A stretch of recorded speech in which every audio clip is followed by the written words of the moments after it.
Salut tout le monde et bienvenue dans ce nouveau numéro de Distill News. Je vous propose donc qu'on parcourt aujourd'hui le 55e numéro déjà, intitulé 654 millions de bouteilles exportées et envoyées à tous les abonnés le mercredi 23 février 2022.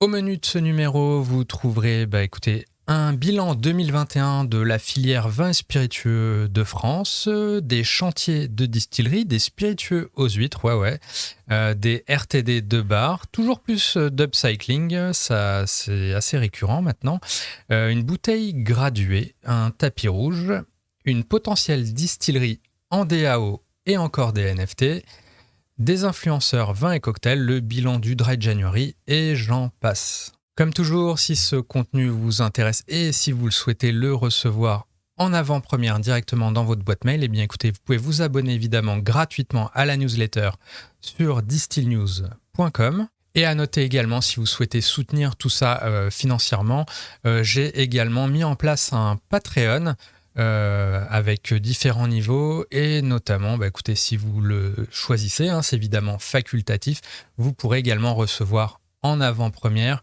ce contenu podcast, vidéo et audio, ainsi que d'autres goodies, mais bref, je vous invite à checker tout ça, et puis écoutez, dans tous les cas, c'est parti. On démarre avec les news produits donc, et après sa collaboration avec les Chips Lays, je ne sais pas si vous vous souvenez de ça il y a quelques semaines, on a la Eastside Distilling Company à Portland qui expérimente désormais un nouveau type de whisky, enfin pas vraiment un whisky, mais un assemblage de whisky et de liqueur de cerise au marasquin. Le produit titre à 30% d'alcool et je suis sûr que ça devrait inspirer quelques Manhattan notamment. Du côté de Maison Ferrand ensuite, on ne chôme clairement pas, puisqu'il y a régulièrement des nouveautés. Et la dernière en date, c'est tout simplement que la maison de cognac a annoncé l'arrivée d'une nouvelle marque inédite qui s'appelle Cane Rock.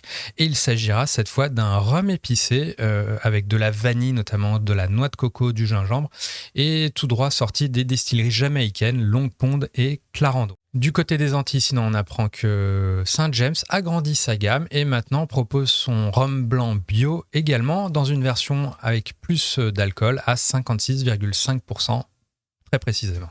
Dans le sens inverse, on a Absolute Vodka qui, elle, réduit le taux d'alcool de certaines de ses déclinaisons aromatisées. Ainsi, Raspberry, Vanilla, Pear, Passion Fruit, Mango et Watermelon passent à 38% d'alcool au lieu de 40% précédemment, et la marque en profite aussi pour revoir le design de ses bouteilles, ainsi que leur composition, puisque désormais c'est plus de 50% des bouteilles qui est fait en verre recyclé. Les cognacs Prince Hubert de Polignac ont dévoilé lors du récent Wine Paris and Vinexpo Paris une nouvelle bouteille. Et toujours à Cognac, on a une nouvelle marque qui fait son apparition dans le paysage. Ça s'appelle Fusion Cognac par la toute jeune maison Alchimie qui date de 2021 pour le coup. Et il y a donc 1500 bouteilles de ce VS donc pensé pour être dégusté en long drink, ça change, ou cocktail. Et côté design, on notera également sur la bouteille le côté gradué, donc bouteille doseur, donc plutôt moderne. Le petit insolite ou pas de la semaine, pour finir sur cette rubrique produit, on a la distillerie australienne Never Never qui a sorti un Oyster Shell Gin, soit un gin aux coquilles d'huîtres. Et hasard du calendrier ou non, j'ai également vu remonter dans mes flux le fait qu'il y a une certaine Industrious Spirit Company, donc basée elle aux États-Unis, qui a également lancé fin janvier une vodka inspirée de ce même ingrédient, et le tout sous le nom Ostreida. Du côté des RTD maintenant, on a les bars qui clairement s'y investissent, je pense, de plus en plus. Et on a un exemple dernièrement avec le bar londonien The Gibson, donc le bar de Marianne Becquet, qui s'est associé avec la vodka ukrainienne Dimaz. Et avec cette collaboration sont nés des cocktails prêts à boire qui twistent les classiques, et notamment le Cosmopolitan, le Martini, l'Espresso Martini, ainsi que le Gimlet. Et à noter, je ne sais d'ailleurs pas pourquoi davantage de bars en France ne le font pas, mais le Gibson fait également ses propres RTD qu'il vend en livraison depuis son bar. En France, sinon, j'ai vu que le Syndicat, donc le bar à Paris qui est dédié aux spiritueux français, qui va, semble-t-il, lui aussi se lancer dans les cocktails prêts à boire, mais en canette, et le tout sous la bannière de sa filiale SYRTD. Et il y aurait 4 références disponibles, à savoir un espresso martini à base de cognac, un pornstar martini à base d'armagnac, lui un Negroni à base d'eau de vie de framboise, et un pisco entre guillemets sour à base de Calvados, lui. Donc clairement des cocktails classiques revisités avec des spiritueux français. Bref, tout ça pour dire que ça bouge clairement, y compris en France, dans ce domaine, et je pense que j'aurai l'occasion d'y revenir dans les semaines qui viennent avec d'autres marques que j'ai vu se créer dernièrement. On passe aux news business maintenant avec la Gin Guild et des données du département HMRC, donc un département non gouvernemental britannique, qui nous explique que les exportations britanniques justement de gin ont baissé en 2021 et en cause, on s'en doute, le Brexit et la pandémie bien évidemment. Ensuite, on a la distillerie Warengem, donc en Bretagne, qui a elle bouclé son année 2021 avec un chiffre d'affaires de 5 millions d'euros, avec une progression de plus 30% par rapport à 2020 et avec 400 000 bouteilles produites sur l'année. Donc sur ces dernières, donc sur ces 400 000 bouteilles, pour info, la moitié sont destinées à la GMS. On a ensuite 20% qui est destiné au réseau caviste et le reste, les 30% restants, qui est divisé de manière apparemment assez équitable entre les magasins spécialisés, donc type boutique bio, l'exportation et encore sa propre boutique qui a accueilli, l'air de rien, 12 000 visiteurs l'an dernier. En outre, on apprend que la distillerie va investir 1 million d'euros pour optimiser son outil de production et notamment être capable de produire davantage sans pour autant consommer davantage d'eau et d'énergie. Et elle ouvrira également cette année une tonnellerie. Pour Courvoisier, sinon, pas mal d'annonces ces derniers jours, puisque la maison de cognac a un nouveau directeur général, c'est Richard Costa Savelli. Elle a également un 7e maître de chai en la personne de Thibaut Hontanx, qui était jusque-là, je crois, assistant du maître distillateur, qui est également maître de chai. On a également l'artiste Yinka Ilori qui inaugure un rôle de Ambassador of Joy, pourquoi pas. Mais aussi des bouteilles qui changent de look, et personnellement j'aime beaucoup.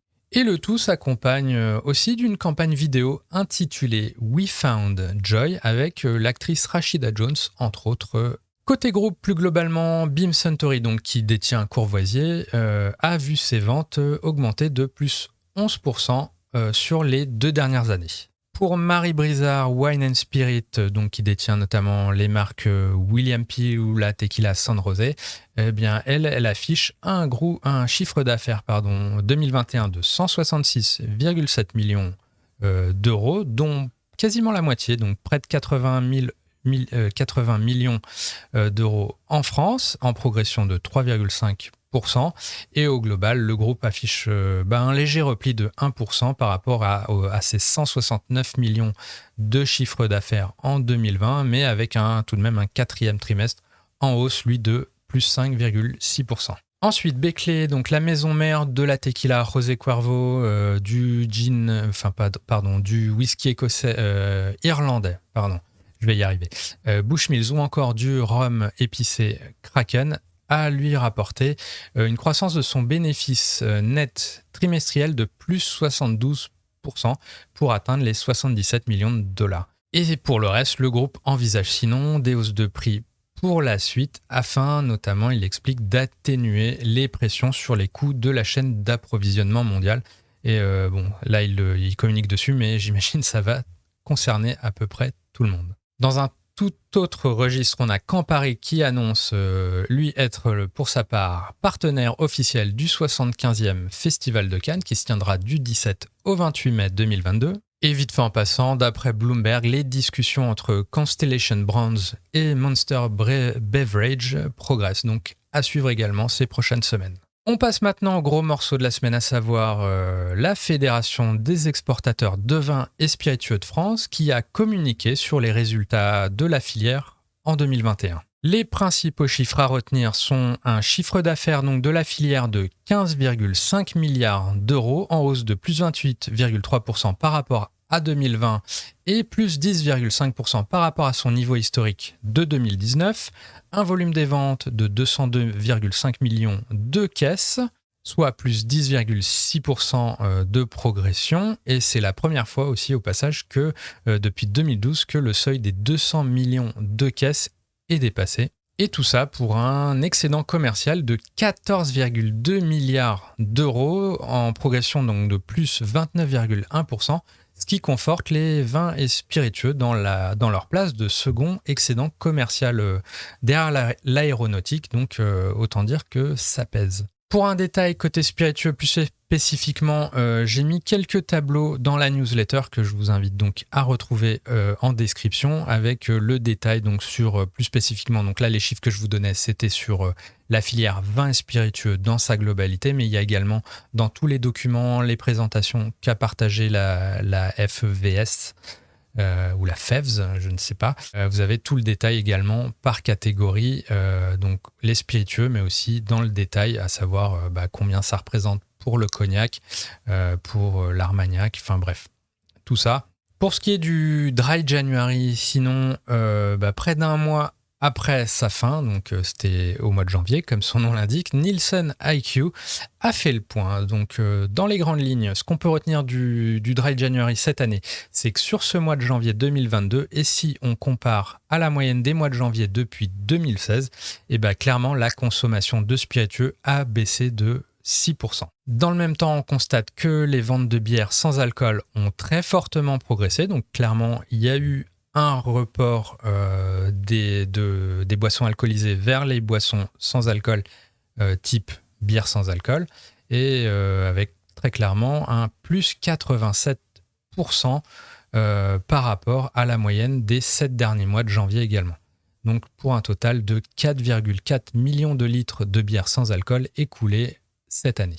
Et d'un point de vue démographique, on note que le phénomène séduit essentiellement les plus jeunes, puisque 21 000 foyers de moins de 35 ans se sont détournés du rayon bière et 46 000 autres foyers, pareil, de moins de 35 ans se sont détournés, eux, du rayon spiritueux, et ce par rapport au même mois de janvier, mais en 2020. On notera en revanche que pour les foyers de plus de 50 ans, visiblement, la tendance a été inverse avec plus de foyers qui se sont tournés vers ces rayons. Bref, j'espère que tout ça n'est pas trop confus, mais voilà, comme pour le reste, tout ce qui est chiffres et tout, clairement, je vous invite à retrouver en description le lien vers la newsletter où vous pourrez retrouver toutes ces sources, tous les chiffres détaillés, quelques graphiques et tout. Bref, pour approfondir votre connaissance du sujet. Et toujours sur cette thématique, sinon, aux USA cette fois, on a CGA qui rapporte que cette année, 35% des Américains en âge de boire ont participé à ce Dry January, contre 21% en 2019.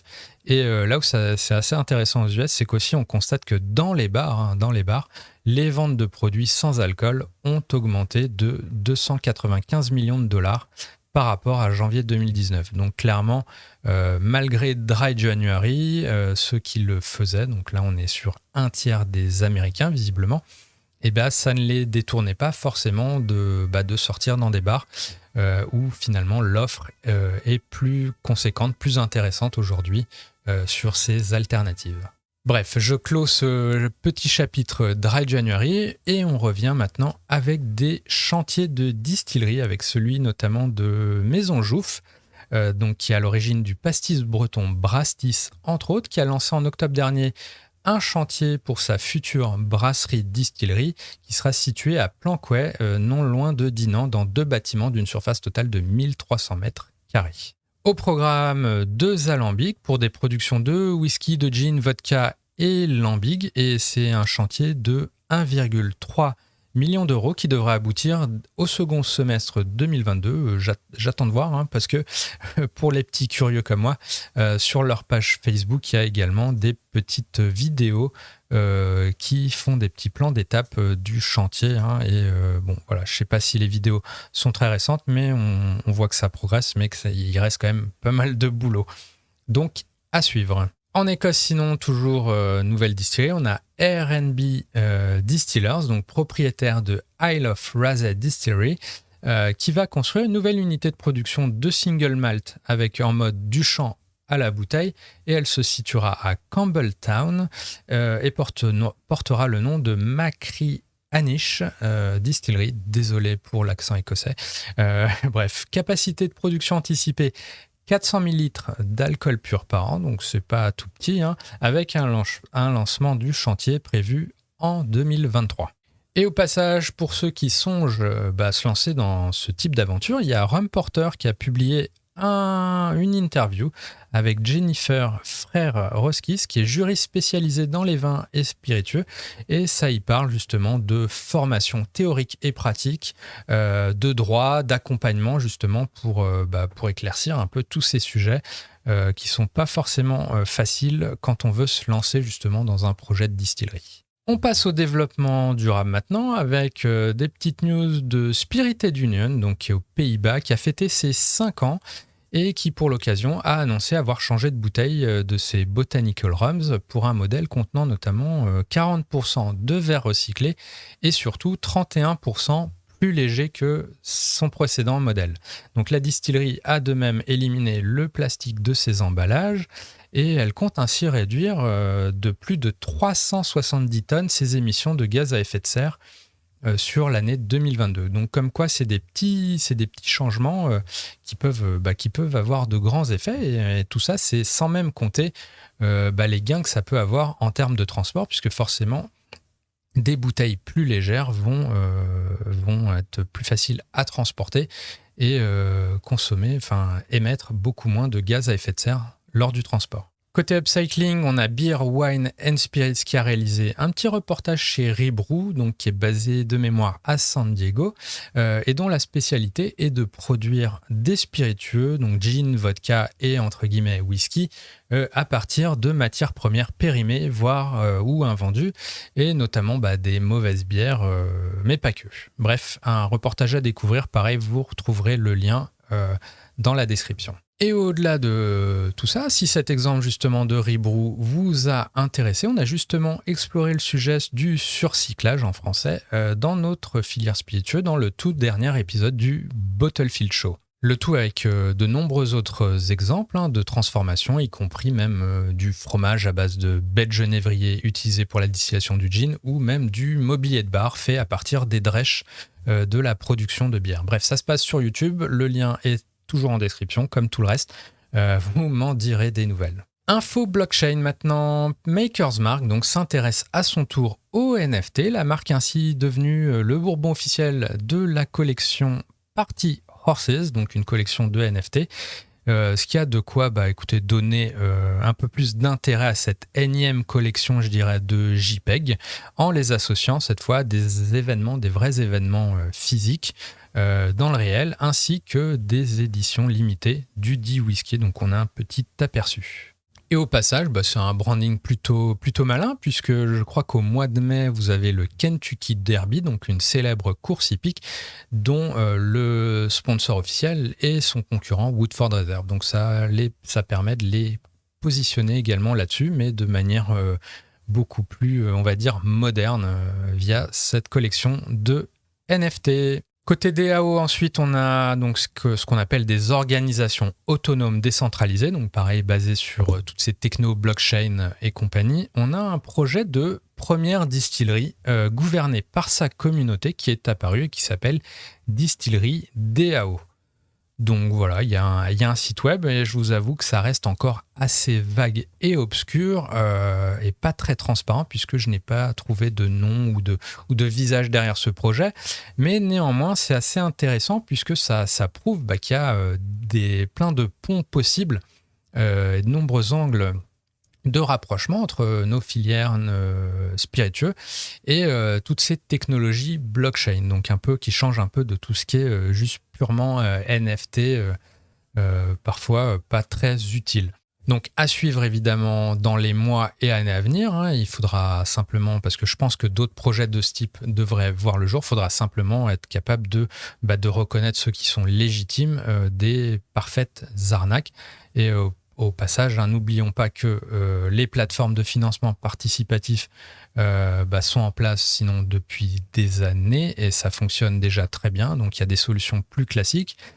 C'est pas la peine de se lancer dans le NFT, dans les DAO, tête baissée dans toutes ces technos, tous ces un peu ces buzzwords, simplement pour avoir l'air moderne ou alors simplement pour pondre des communiqués de presse. Donc voilà.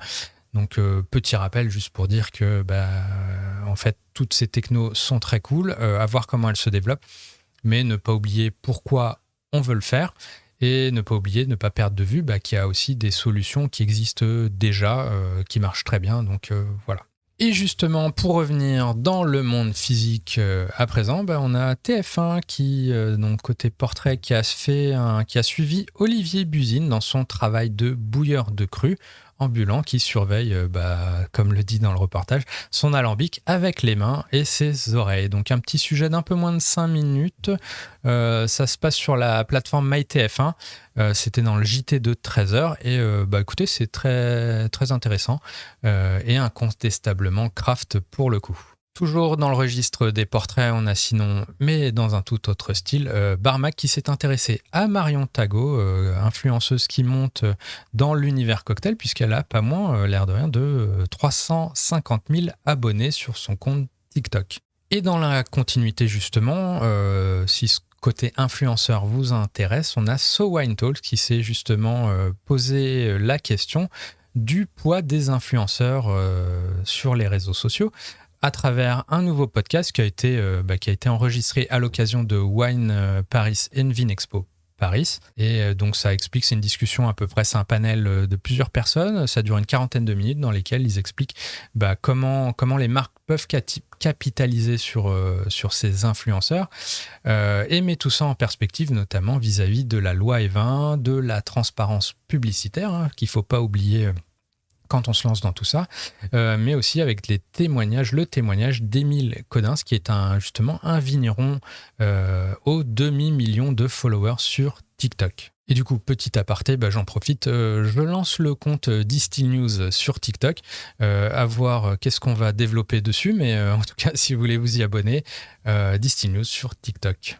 Et pour revenir au podcast maintenant, pour les amateurs donc de ce format sur la thématique bar plus spécifiquement, on a le site australien Boufby, je ne sais même pas comment on prononce ça, qui a tout récemment lancé le sien et qui s'appelle Drinks at Work. Pour finir, vite fait en passant, on a côté Awards, donc Tales of the Cocktails, qui a ouvert les nominations pour ces Spirited Awards, justement, et vous pouvez donc soumettre vos bars, vos bartenders, enfin toutes les catégories proposées.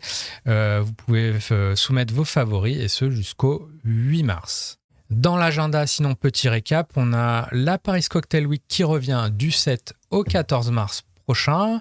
On aura dans la foulée le salon Spirits of Japan le 13 et 14 mars, donc vraiment dans la foulée, et également Cocktail Spirit, donc toujours chez Liquid, qui annonce son retour pour les 12 et 13 juin prochains, et ça se passera toujours au Palais de Tokyo, donc à suivre.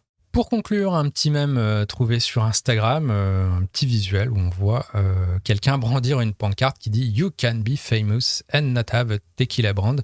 Et voilà. Comment ne pas être d'accord avec ça quand on voit toutes les news qui vont dans le sens inverse, justement.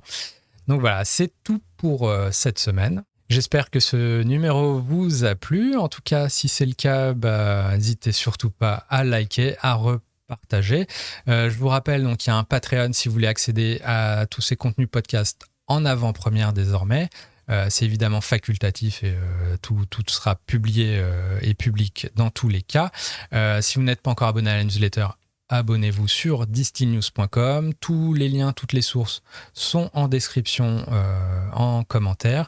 Et voilà. Et puis également, si vous voulez noter ce numéro, vous pouvez le faire sur distillnews.com, également dans les archives du site.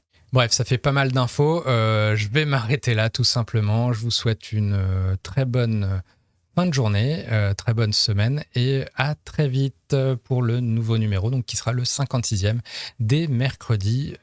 Ça sera le 3 mars, je crois. Allez, ciao.